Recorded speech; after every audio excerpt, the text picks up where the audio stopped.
Welcome to MCpodcast, aka Men of Culture Podcast. And in this video today, we are talking about why Kaiju No.8 is already going to be the best anime of the season. Now, I know some of y'all are thinking about the glaze is already crazy, but listen to me. This anime is doing something that I don't think most animes can do nowadays. And if you want to know why, make sure you gotta like the video and subscribe down below. Anyways, let's get into it. Why I think Kaiju No.8 is the best anime of the season. For one, the world is actually pretty interesting. It's a world where kaiju are commonplace. Kaiju, like the Pacific Rim type shit, just pull up out of nowhere and just start fucking shit up. And there's people there to defeat kaiju and kill them. And then the question is really, who cleans it up? So there's a group of people that also clean the kaiju. Our main character is one of those people that have to clean the kaiju up. It's not a great situation. It's pretty smelly. But I think the world building, making it clear that they've been dealing with kaiju and these monsters for years, very interesting. Already offer an interesting dynamic. And then let's get to the characters. So the characters are what's really gonna carry this series and what's really the main thing of why I'm fucking with this anime so heavy. The main character, Kafka, who turns actually into a kaiju after saving one of his co-workers from getting eaten by a kaiju. I mean, he saved him twice, and he was on some, he was moving, because that motherfucker was about to be dead. But he ends up turning to a kaiju by some mosquito-looking bug going into his mouth. And he turns into the kaiju that you see on the screen right now. Which he is the 8th kaiju to basically escape from the military force that kills kaiju. So he transforms into a kaiju, and also he is inspiring, even though he's a lot older, to be a part of the military group that kills kaiju, because he once made a promise to one of his childhood friends that they will both be really great. One of them are achieving it. He was a cleaner for dead monsters. So obviously, he's taking this last chance with another one of the side characters, Ichikawa. He's a younger fella who also had aspiring to be a part of the military force that defeats kaiju.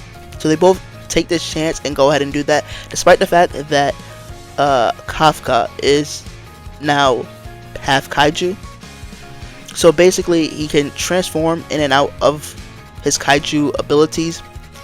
It's not really clear whether or not he can completely control it, but when it happens, there was a time skip in between that does indicate that he has somewhat control of his kaiju ability. But anyways, what makes this series so good so far is honestly, it doesn't really take itself too serious. Like when Kafka gets turned into a monster, and we see that bug shit literally going into his mouth, it was literally it was a semi-serious but comical type of thing, in a way that was funny, but also it was like, oh shit, what the hell's going on? So it makes it interesting, but also lighthearted. Also, the dynamic between him just being a monster and the Ichikawa having to kind of back and hide it for him is such an interesting thing that it's really enjoyable to watch. They're pretty good tandem and pretty funny when they're together, even though it's only been 2 episodes. I gotta say, I enjoy it. Also, now let's just get straight into the fighting. The fighting in the animation has been top tier. What's it called? When he saved, before he got his kaiju ability, when he saved Ishikawa from getting eaten by the ugly monster, that was some real life W moves. I'm not gonna lie, I don't know how he moved that fast to get him, but it's that anime shit. And he saved him twice too.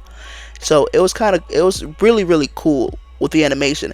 And then after the animation for when he's in his kaiju form and he charges up, hit him with a Detroit smash, that shit was fire as well.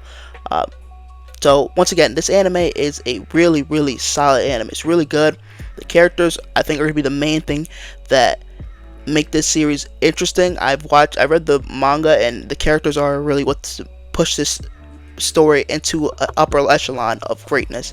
And I think this anime is going to be the refreshing difference between all the other animes of this season. There's a lot of season 2s coming out, and I think this one's going to be the one that catches a lot of people's eyes just because of how different it is. We never really got a kaiju anime that's actually good and that doesn't use CGI like crazy. So this is definitely going to be a different type of anime. I highly recommend you watch it. One of the best things about this anime is this is one of those things that you could sit back and not think that much. You don't have to worry about the plot. You don't have to worry about the story. You just got to just enjoy it and just let it be for what it is. Because there'll be some moments it's like, oh, what the fuck is going on? Other moments you're gonna be laughing. It's a anime that doesn't take itself too serious, but it has serious moments, and that's fire. We like that heavy. So I highly recommend you reading Kaiju number 8, watching Kaiju number 8. First 2 episodes are out. I'm gonna be talking about this basically till it ends. So if you like that, make sure you leave a like, a comment, subscribe. We're trying to reach 200 subscribers by the end of April. 200 subscribers in general would just be nice. So make sure you leave a like. MC Podcast signing out. Stay medical, culture people. Peace.